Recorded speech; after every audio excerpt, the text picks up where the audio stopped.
pessoal, tudo bem com vocês? Eu espero que esteja tudo bem. Comigo tá tudo ok, graças a Deus. Eu sou Eliezer e estamos aqui, não é, para fazer mais um vídeo.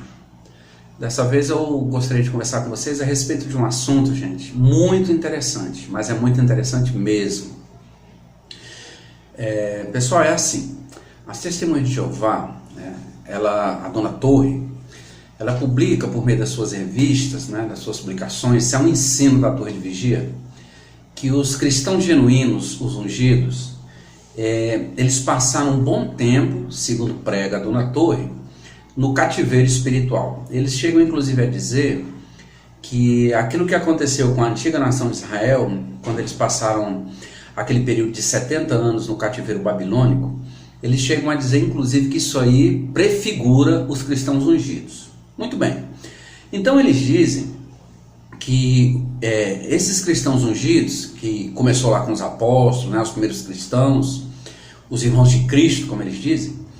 Então, quando o último apóstolo morreu, que foi o apóstolo João, segundo consta na história, então após a morte do apóstolo João, isso é o que prega a Dona Torre, viu gente?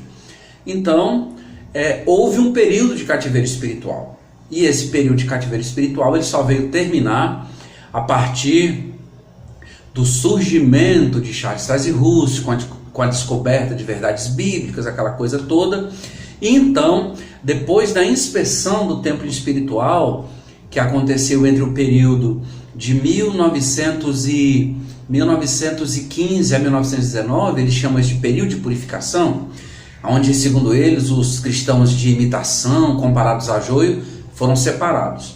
Então, em 1919, então, houve esse esclarecimento, aí eles fazem a aplicação da profecia do capítulo 12 de Daniel, né? E então, aí sim, os cristãos ungidos então saíram do cativeiro. Muito bem, isso é o que é pregado pela Dona Torre. Mas, gente, surge uma questão vital. Nós hoje temos a Bíblia, composta por 66 livros, né? Dos quais 27 livros compõem o Novo Testamento. A questão que levanta, que nós precisamos responder é a seguinte: quem foi então que Deus usou para dar autenticidade na Bíblia? Para fazer com que os livros bíblicos, a Bíblia como nós temos hoje, como nós conhecemos hoje, né? Como é que foi feito esse processo de canonicidade dos livros bíblicos? Deus, através do seu Espírito Santo, como diz o apóstolo Pedro, usou quem? Teria Deus usado os apóstatas? Teria Deus, através do seu Espírito Santo, usado as pessoas da cristandade? Já que os cristãos genuínos, como eles dizem, os cristãos ungidos, estavam no cativeiro espiritual, não é? No entanto, eles fazem uso da Bíblia. Então, quem foi que foi usado por Deus para realmente canonizar a Bíblia, os livros bíblicos? Quem foi? Se os cristãos ungidos, os cristãos verdadeiros estavam no cativeiro. Olha que coisa interessante. Essa pergunta, gente, ela vai ser respondida num vídeo feito pelo ancião Edson Reis. Esse vídeo ele foi feito uma live anteontem, quarta-feira, e eu vou aqui mostrar para vocês a explicação bastante interessante, inclusive com dados históricos, né, com fatos históricos, para mostrar que não tem nada de cristãos ungidos, gente, não tem nada de cativeiro espiritual, porque tudo a Torre de Vigia aplica a ela, tá bom? Vamos ver os vídeos, tirar as nossas conclusões e aí no final eu volto para a gente fazer as considerações final. Tá bom, gente? Vamos ao começar. Eu quero ler aqui uma pequena declaração no livro produzido recentemente pelas Testemunhas de Jeová. Esse livro se chama Adoração Pura Restaurada. Então veja só que interessante. Aí no parágrafo 9, eles dizem assim, ó, a partir daqui, ó: assim como a antiga nação de Israel foi morta e continuou assim por um bom espaço de tempo, o Israel de Deus, ou seja, os cristãos ungidos, apenas explicando o termo, cristãos ungidos, eles acreditam que é o grupo entre eles que irá para o céu. Foram como que mortos e ficaram no cativeiro espiritual por um bom tempo. Aliás, o cativeiro dos cristãos ungidos continuou por tanto tempo que sua condição espiritual podia muito bem ser comparada à dos ossos que ficariam muito secos. Como vimos no capítulo anterior, o cativeiro dos cristãos ungidos começou depois do ano 100, depois de Cristo e continuou centenas de anos depois, assim como Jesus tinha indicado com a ilustração do trigo e do joio. Ou seja, segundo eles, o cativeiro espiritual do grupo que eles chamam de ungidos é o cativeiro que fez com que eles estivessem no estado de letargia espiritual. Bom, então a gente precisa fazer algumas contas e vamos dar uma olhadinha um pouquinho na história da igreja, conforme eu vou contando para vocês, ok? O primeiro ponto que a gente precisa ter em mente aí é o seguinte, que se eles entraram para esse cativeiro espiritual por volta do ano 100 depois de Cristo, é um cativeiro espiritual. Muitas coisas aconteceram no mundo, não é verdade? Então eu quero aproveitar e considerar com vocês algumas das coisas que aconteceram no mundo e que as testemunhas de Jeová não puderam acompanhar porque eles estavam no cativeiro espiritual, não é? Então, por exemplo, vamos falar um pouquinho sobre os 27 livros do Novo Testamento, uma vez que o cânon judaico já tinha sido produzido, já tinha sido aceito por Jesus, pelos seus apóstolos, já tinham citado, foi ratificado no Concílio de Jâmina em 91. Então agora nós temos a explicação acerca dos 27 livros da Bíblia que nós conhecemos como o Novo Testamento, ok? Muito bem. Nós não temos nenhum tipo de problema, porque todos os cristãos, né, reconhecem já hoje, nunca houve dúvida, né, desde que o cânon foi fechado, que os evangelhos, juntamente com os livros e as epístolas paulinas, eles faziam parte do cânon judaico, ok? Então isso daí a gente não tem problema nenhum. Até o final do primeiro século, os livros do Novo Testamento já estavam espalhados, conforme disse o apóstolo Paulo, por toda a Ásia Menor. Então havia já uma disseminação, não é, desse material, as cartas paulinas, os evangelhos, tudo isso daí, ok? Então, o que vai acontecer? Bom, nós temos, não é, os evangelhos escritos, temos os evangelhos escritos, João foi o último apóstolo, tá? Então a ideia deles é dizer que depois da morte do apóstolo João, entrou um período de letargia espiritual, né? Muito bem. Agora o que acontece? Nesse período, no ano 100, um pouquinho depois, nós temos também outros livros que estão circulando. Existem vários evangelhos, como era o caso do Evangelho de Tomé, Evangelho de Maria Madalena, Apocalipse de Pedro, Apocalipse de Paulo, Apocalipse de Moisés. Então tinha um monte de escrituras que circulavam entre os cristãos. Então, olha só que coisa interessante, é muito importante que você entenda isso, né? Alguns desses livros tinham sido, inclusive, escritos por crentes piedosos, né? Pessoas que eram crentes de verdade, mas eram livros atribuídos ao nome dos apóstolos, porque o nome dos apóstolos tinha autoridade. E aí o que acontece? Esses livros são chamados, então, de pseudepígrafos, né? E que a gente vai ter aí uma visão mais ampliada, chamando de livros apócrifos, tá? Que são os evangelhos apócrifos, Evangelho de Tomé, Evangelho de Maria Madalena, Evangelho de Judas, Evangelho de não sei mais quem, aquele monte de evangelho que o pessoal descobriu lá em Nag Hammadi, tá? Então vamos lá. Então isso daí estava acontecendo, presta atenção nisso aqui. Presta atenção nisso aqui para você entender que legal. De acordo com o novo livro das Testemunhas de Jeová, os ungidos, os representantes das Testemunhas de Jeová, no passado, estavam numa espécie de cativeiro espiritual. Só que tudo isso estava acontecendo. Isso tudo estava acontecendo, tá? Então, em um momento ou outro, ia ser necessário a igreja cristã se pronunciar sobre quais os livros seriam aceitos como canônicos, não é? Para que pudesse então, os cristãos falar a mesma língua, para que os cristãos pudessem entender quais eram os livros que foram inspirados por Deus, em vista de tanto livro. Veja que a tarefa não era muito fácil, né? Diante de tantos livros que estavam circulando. Né? Mas, conforme acabamos de dizer, a Sociedade Torre de Vigia diz que os ungidos deles estavam num cativeiro espiritual. Quer dizer, os ungidos das Testemunhas de Jeová, eles não conseguiram nem dar um palpite, eles não conseguiram nem ajudar, falar quais eram os livros que poderiam colocar na Bíblia ou não. Olha que interessante isso, né? Agora, é interessante notarmos que, embora houvesse esse monte de livros, tudo isso, a coisa não ficou parada durante muito tempo. Até porque, conforme eu citei, haviam alguns critérios, não é?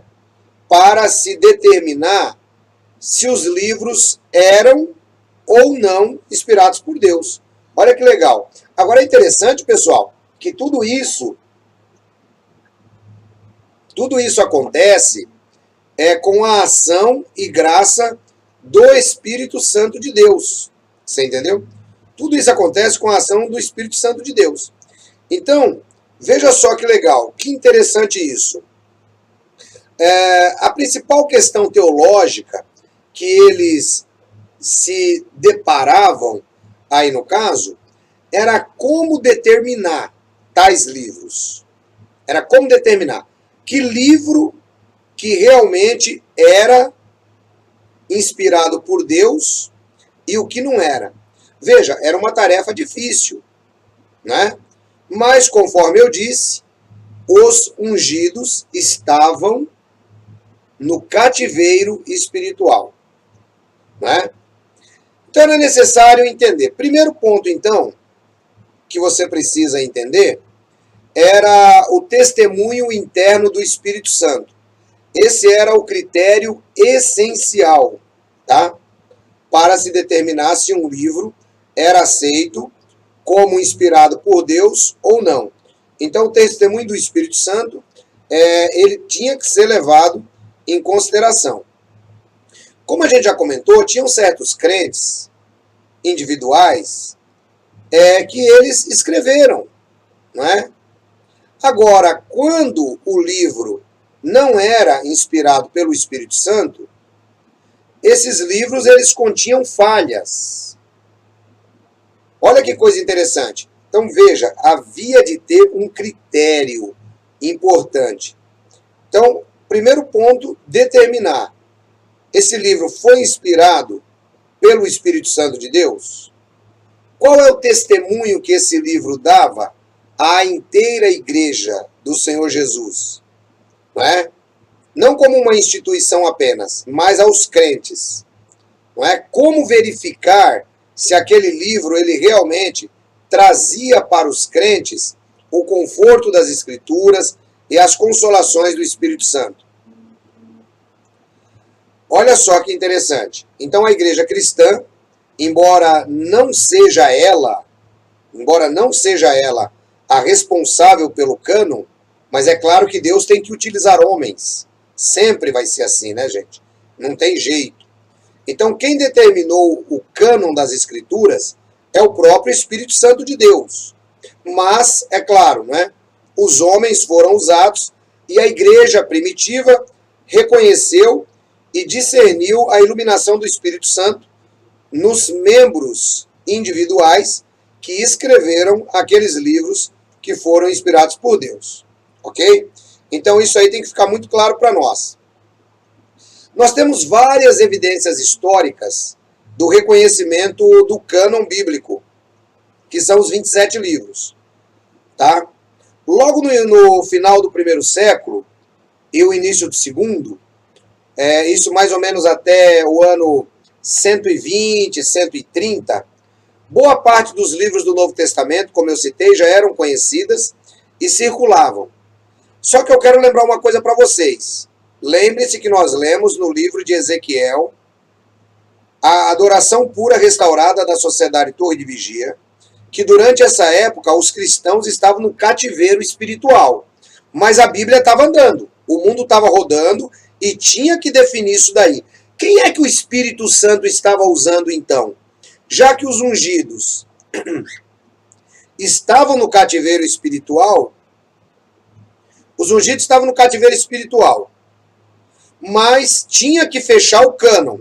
O Espírito Santo usou quem então? Porque os ungidos estavam no cativeiro espiritual. Tá dando para entender essa história? Então o que acontece? Boa parte dos livros do Novo Testamento já eram conhecidas, né? Já eram citadas e até reverenciadas com autoridade apostólica, tá? Tal qual chegou até nós. E haviam também cartas interessantes, como por exemplo, que não está na nossa Bíblia, mas conforme eu citei, de cristãos que eram pessoas tementes a Deus. Por exemplo, nós temos a carta de Clemente de Roma, é uma carta que Clemente, né, ele escreve aos Coríntios por volta do ano 95. Né? Olha que interessante, essas cartas, embora Clemente fosse um cristão temente a Deus, Clemente, ele não tem as suas cartas incluídas no cânon. Tá? Aí depois nós vamos ter também Inácio de Antioquia, da Síria, não é? Inácio, que também era cristão, morreu martirizado em Roma. Inácio morre martirizado em Roma entre 98 e 117 depois de Cristo. E Inácio, ele também escreve cartas, não é? Ele escreve epístolas aos filipenses, por exemplo. Olha que coisa interessante, você está vendo? Pessoas que eram cristãos, também escrevendo cartas, epístolas, que circulavam entre as igrejas. Porém, olha só que coisa interessante. Olha só que coisa interessante. Embora esses homens fossem tementes a Deus, esses homens eram bispos da igreja, eles escreveram cartas a essas igrejas, as cartas deles não entraram no Novo Testamento. Já pensou que interessante? Depois nós temos o caso de Policarpo de Esmirna, que era discípulo do apóstolo João.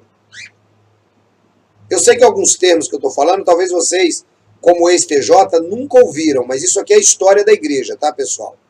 E a minha pergunta é, onde estavam os ungidos durante o momento que tudo isso estava acontecendo? Tá? Então, Policarpo de Esmirna, ele, que era discípulo do apóstolo João, ele também escreveu cartas um pouco antes do seu martírio, não é? Nós temos Inácio, nós temos várias pessoas tementes a Deus naquele tempo, e essas pessoas que eram tementes a Deus, conforme eu disse, eles viveram como contemporâneos do apóstolo João, por exemplo, né? Olha que interessante. Eles eram contemporâneos do apóstolo João, né? Mas, quando a gente pega, por exemplo, as cartas da época que são utilizadas como canônicas, quais são elas? Não é? Nós temos o Evangelho de João, nós temos as cartas do apóstolo João, nós temos as cartas de Judas, a carta de Judas, mas que esses homens fiéis não citam nos seus escritos, né? Agora veja só, nós temos durante o final do primeiro século, início do segundo, então, um grande número de pessoas tementes a Deus e como cristãos que circulavam tais materiais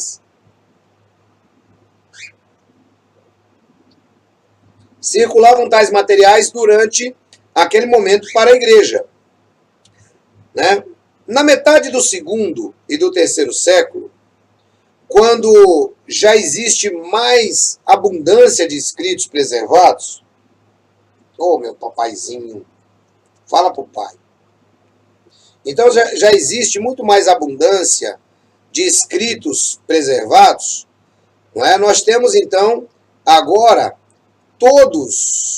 nós temos todos os 27 livros do Novo Testamento reconhecidos pela igreja, os 27.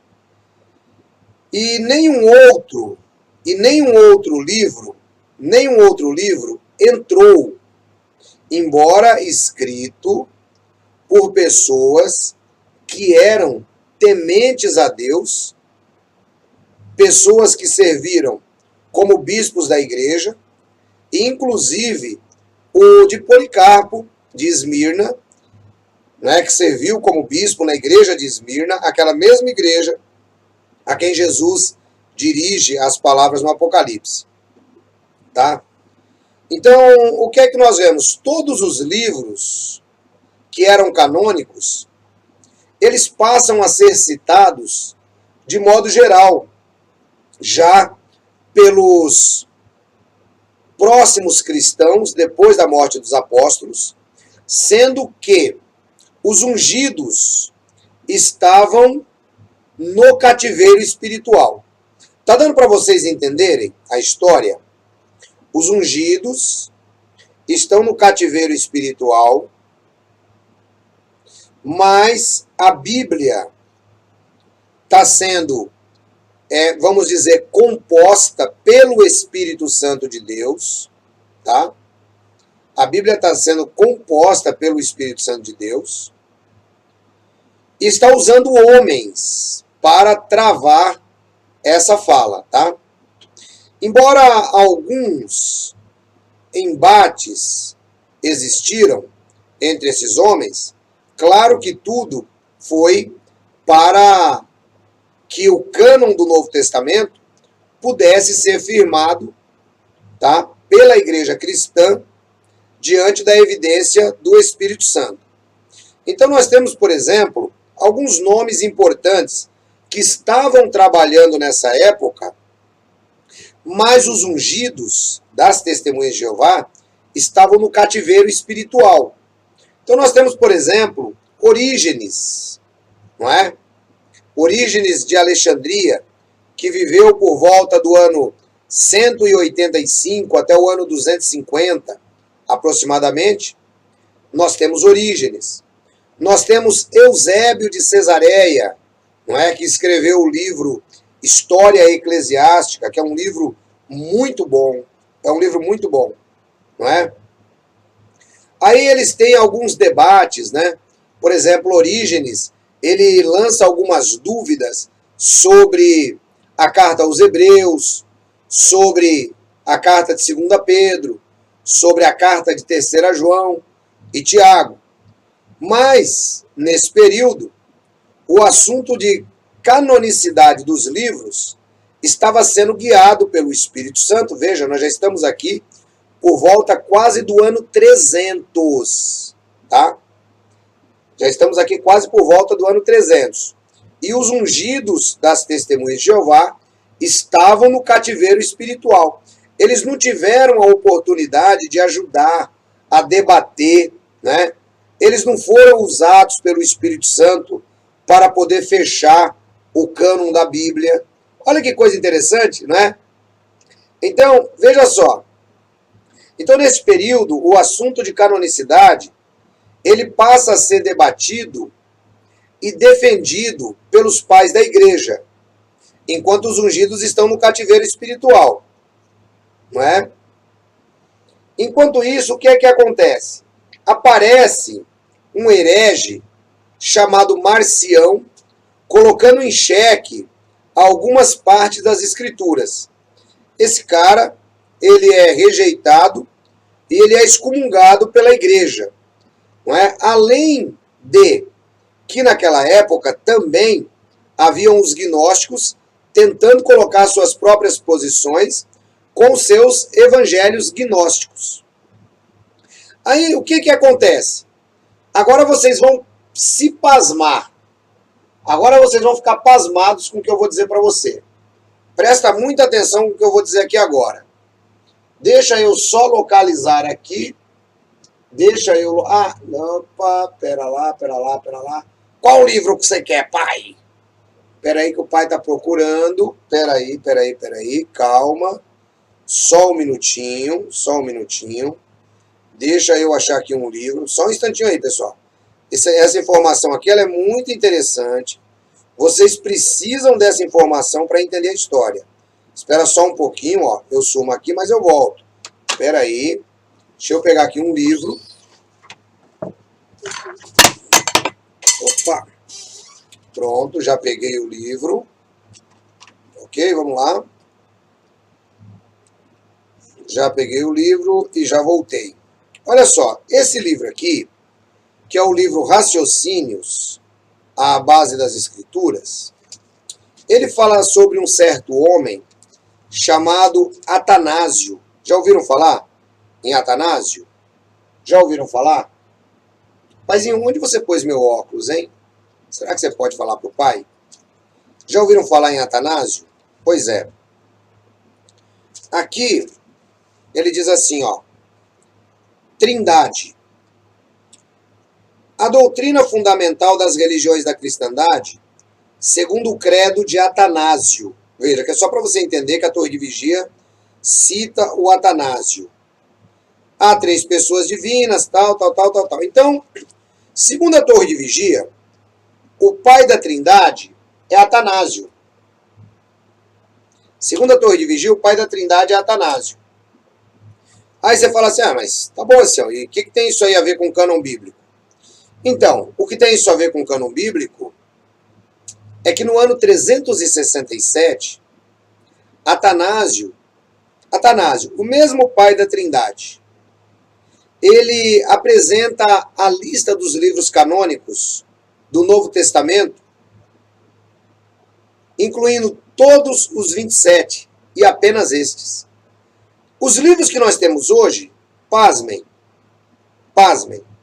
os livros da Bíblia que nós temos hoje foram apresentados em um concílio por Atanásio, aquele que a Sociedade Torre de Vigia diz que é o pai da Trindade. Então, pera um pouquinho, vamos parar e pensar um pouco. Vamos ver quem conseguiu acompanhar o meu raciocínio. O Atanásio, em 367, veja, 367 anos, ano do Senhor, ano Domini, portanto, 267 anos depois da morte do apóstolo João, o ancião Atanásio, o que é que ele faz? Ele apresenta uma lista com os livros canônicos, em 367. Ele é o chamado pai da Trindade pela Torre de Vigia. Mas ele também é o pai do cânon do Novo Testamento, humanamente falando. Humanamente falando, Atanásio é o pai da Trindade e, humanamente falando, Atanásio é o pai do cânon do Novo Testamento. Agora eu faço uma pergunta para vocês. Aliás, será que tem alguma pessoa que gostaria de acompanhar o meu raciocínio aí sobre essa questão? Né? Olha só que coisa. A Torre de Vigia desqualifica Atanásio. Porque Atanásio, segundo ela, é o pai da Trindade. Ok? Tudo bem? Mas é o mesmo Atanásio que apresenta a lista dos 27 livros. Então, como pôde o Espírito Santo usar Atanásio? A pergunta é essa. Como pôde o Espírito Santo usar Atanásio? Porque os ungidos estavam no cativeiro espiritual, lembra? De acordo com eles, os ungidos estavam no cativeiro espiritual. Então, como é que Jeová usou Atanásio para trazer para nós os 27 livros da Bíblia e também usou Atanásio para errar na questão da triunidade de Deus.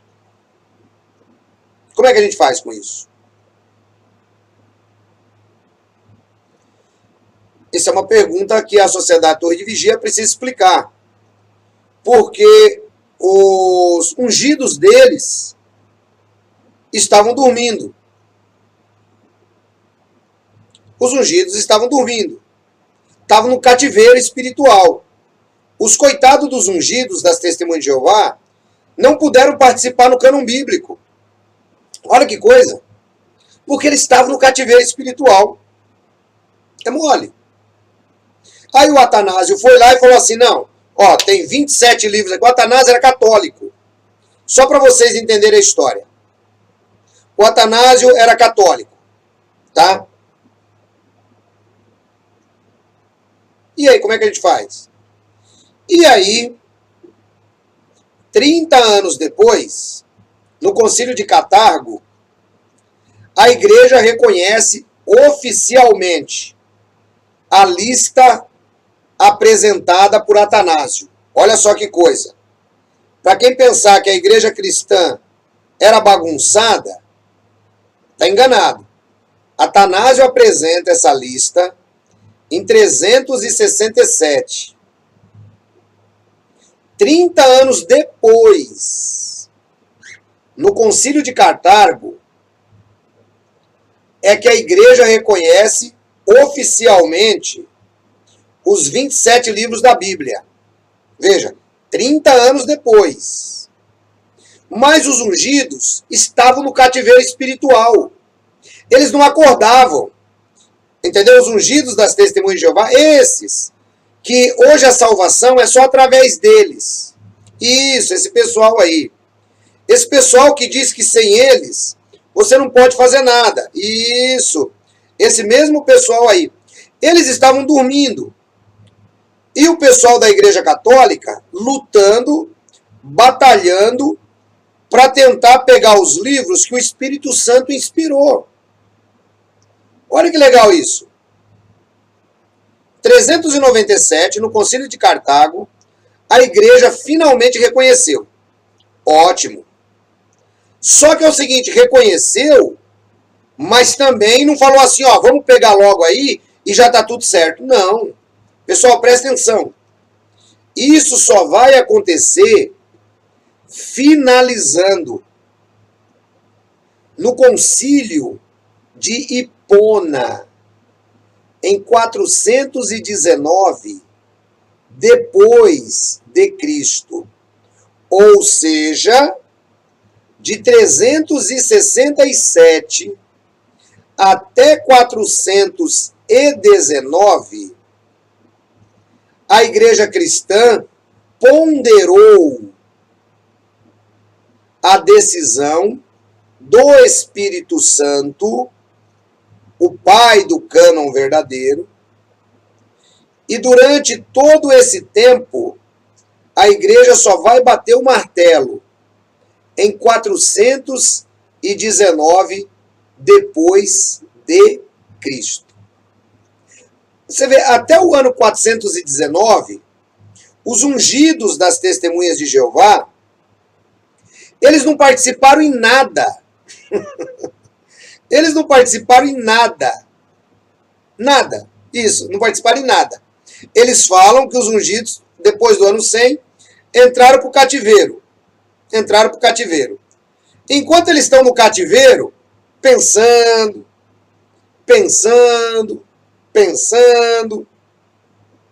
a Bíblia está sendo montada. E eles não tiveram oportunidade. Já pensou que coisa? Ou seja, o que dá para a gente entender que se tinha algum ungido nessa história, eram os católicos. Era a igreja católica. Era ela que estava trabalhando em cima do cânon bíblico. Deu para entender a história? Se tinha algum ungido, eram os católicos. Porque onde já se viu? Onde já se viu? Os ungidos estão no cativeiro e os católicos estão fazendo a Bíblia. Deu para entender a história? Os ungidos estão no cativeiro e o católico está fazendo a Bíblia lá. O cara que eles odeiam, que é o pai da Trindade, o Atanásio. Ô, meu filho, por gentileza. O Eric diz, sem falar que os discípulos dos apóstolos combateram as heresias gnósticas. Isso. Exatamente. Quem vai trabalhar em cima das heresias é Policarpo de Esmirna, é o próprio Clemente, não é? E outros que vão trabalhar em cima das heresias gnósticas. Mas os ungidos das Testemunhas de Jeová, eles não podiam participar, porque eles estavam no cativeiro espiritual. Isso nós estamos falando em 419. Agora deixa eu aproveitar e dar para vocês as dicas de como que o cânon bíblico foi formado para você poder entender. Porque alguém talvez está me assistindo agora e dizendo, então a Igreja Católica colocou os livros que eles quiseram. Não, não foi assim. Quando a gente fala Igreja Católica, é claro que a Igreja Católica do tempo que eu estou citando, ela não tem nada a ver com a Igreja Católica de hoje. O Felipe diz, está explicado agora porque eles criaram uma nova Bíblia. Não, então você não entendeu nada do que eu estou falando. Você não entendeu nada. Aí que está o problema. Não é? Aliás, desculpa, Felipe. Quem não entendeu fui eu. Eu errei. Perdão, eu errei. É isso mesmo. Seu comentário está corretíssimo. Está explicado agora porque eles criaram uma nova Bíblia. Ou seja, o corpo governante. Até porque na formação da primeira eles estavam dormindo. Exatamente. Muito boa a colocação do Felipe. Eu peço novamente desculpa. Me retrato porque fui eu que li o comentário errado. Então, olha só que coisa. Exatamente por isso é que eles tiveram que criar a nova Bíblia, né? O Eric diz, entendi.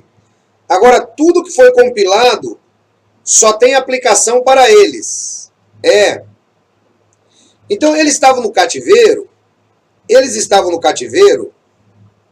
e a Bíblia foi compilada. Agora, deixa eu falar para vocês quais são os testes de canonicidade para que ninguém diga, né? Não, então a Igreja Católica que fez a Bíblia, é isso? Não. A Bíblia é inspiração divina. Agora, quais são os testes? Quais são os testes que os cristãos tiveram que fazer para que o livro pudesse ser escrito? Lembrem-se que eu disse que haviam vários livros circulando. Tinha o Didaquê, tinha o Pastor de Hermas, que eram livros bons e lidos pela igreja. Haviam outros evangelhos pseudepígrafos, mas com influência gnóstica. Então havia um monte de coisa. Então, o primeiro teste era acreditar que o Espírito Santo inspirou. Esse era o primeiro.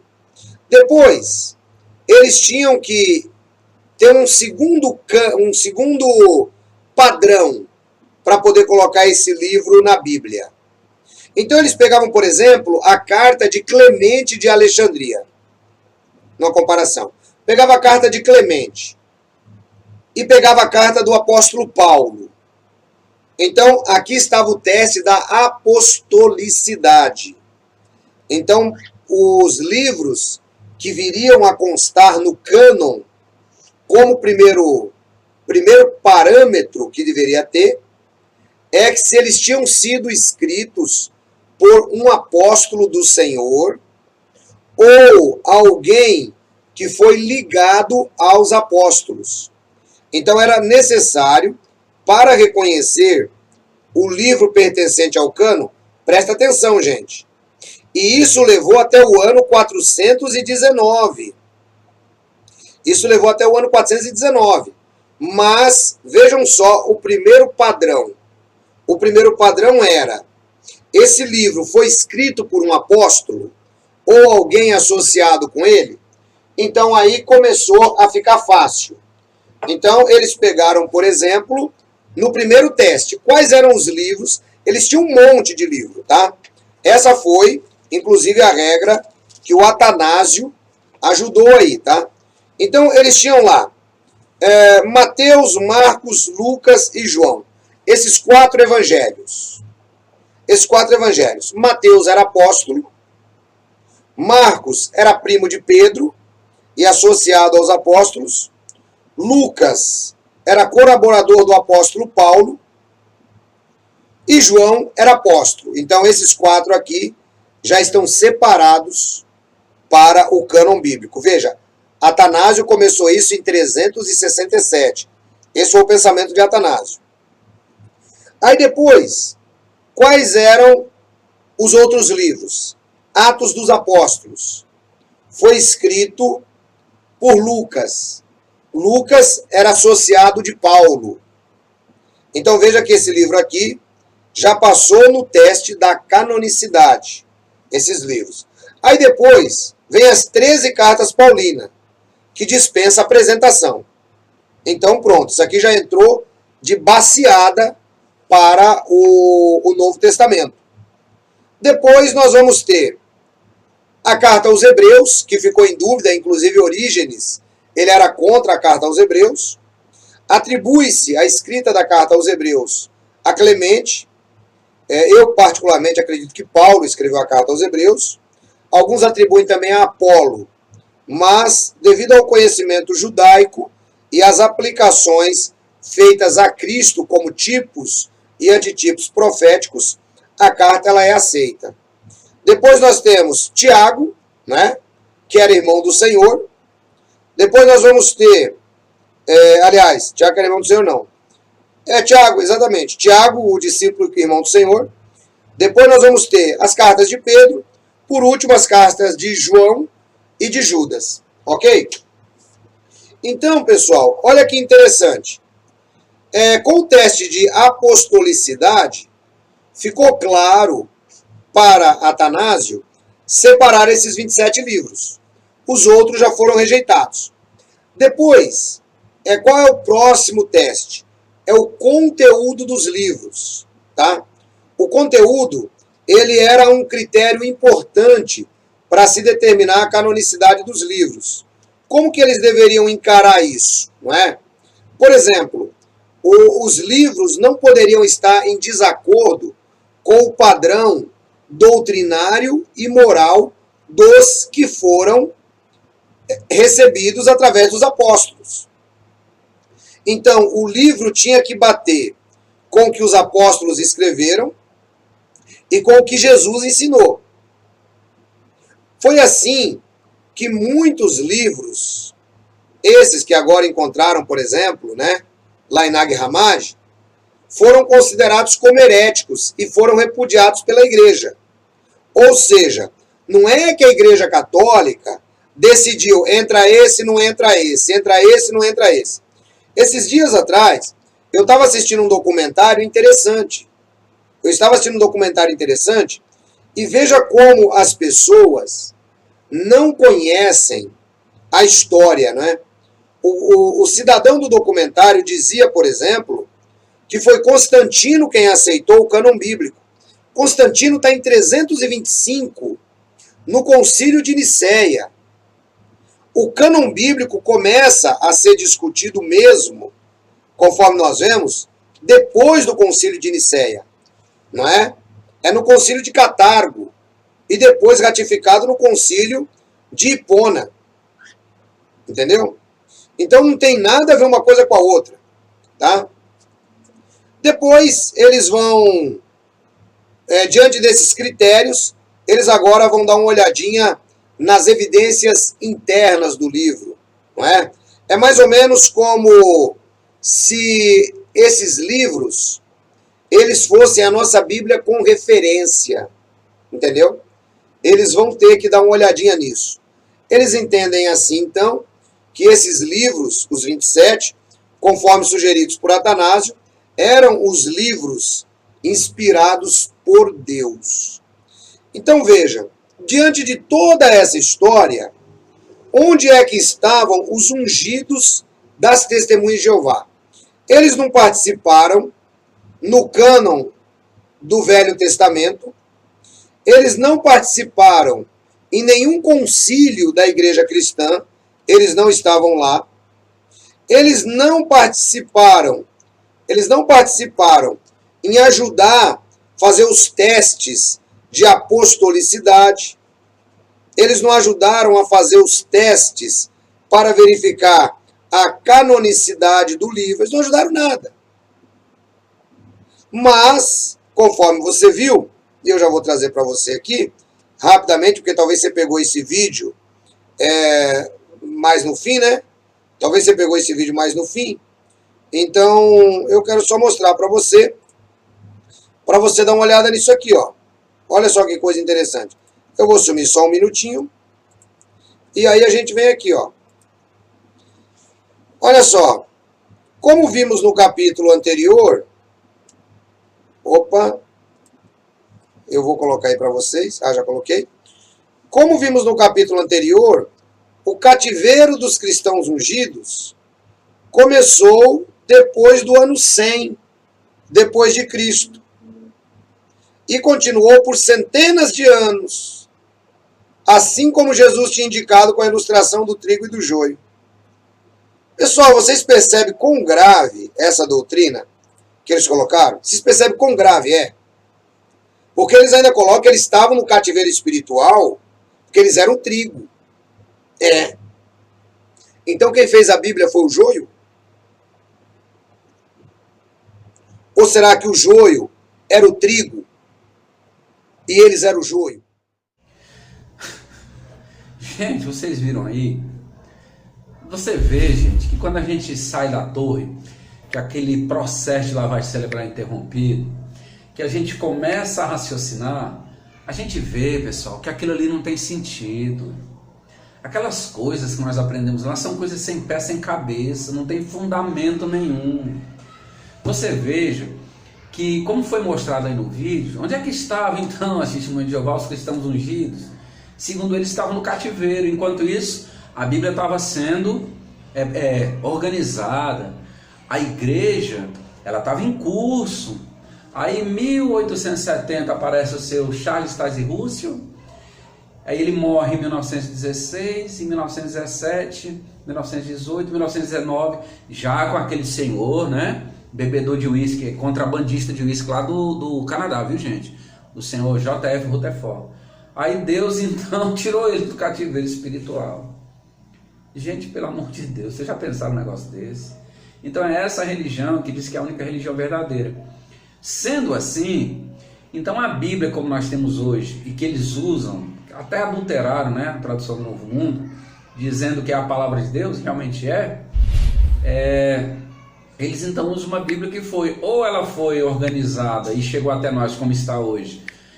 Esse processo foi feito por apóstatas, ou então por pessoas da cristandade.